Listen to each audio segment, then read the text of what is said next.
Hello hi friends, welcome to my channel. Please subscribe చేసుకోండి. పక్కనే ఉన్న బెల్ ఐకాన్ కూడా క్లిక్ చేయండి ఫ్రెండ్స్. ఇప్పుడు కామెంట్స్ కూడా పెట్టండి, మీకు ఎలా అనిపిస్తుందో, మంచిగా అనిపిస్తుందా లేదా అనేది కూడా కామెంట్ చేయండి.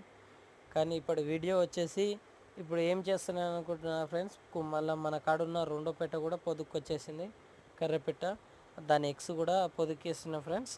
ఇప్పుడు దానికి నేను గాలిలో కడుతున్నాను అన్నట్టు. కింద 4 మూలలు కట్టేసుకొని దాన్ని గడ్డి తీసేసుకోవాలి ఫ్రెండ్స్. మంచిగా దగ్గరకు ఒత్తేసుకోవాలి, లేకుండా గట్టిగా ఒత్తేసుకున్న తర్వాత ఎగ్స్ పెట్టేస్తున్నాను చూడండి ఫ్రెండ్స్. ఇప్పుడు ఎగ్స్ ఎన్ని ఉన్నాయంటే మన కాడ వచ్చేసి 9 ఎగ్స్ ఉన్నాయి ఫ్రెండ్స్. ఆ 9 ఎగ్స్ పొదికేసిన తర్వాత లెక్క పెడుతున్నాం ఫ్రెండ్స్. లైక్ చేయండి. ఈ ఎగ్స్ పెట్టేసేలోపు అందరు లైక్ కొట్టిన వాళ్ళు ఉంటే లైక్స్ కొట్టేయండి ఫ్రెండ్స్, ప్లీజ్ లైక్స్ కొట్టేయండి. ఇప్పుడు ఇలా 4 మూలలు సమానం చేసి కట్టేయాలి ఫ్రెండ్స్. కట్టిన తర్వాత మంచిగా ఉన్నాయో చూసుకొని పెట్టని పైన వేసుకొని పొదుగు వేసుకోవాలి ఫ్రెండ్స్. నీకు పొదుగు మీద కోడి పండకపోతే ఏం చేయాలంటే, నా కోడి పండింది ఫ్రెండ్స్, పండని వాళ్ళు ఏం చేయాలంటే పైన ఒక గంప కానీ ఒక బట్ట కానీ కప్పాలి ఫ్రెండ్స్. ఓకే, లైక్ చేయండి, కామెంట్ చేయండి ఫ్రెండ్స్.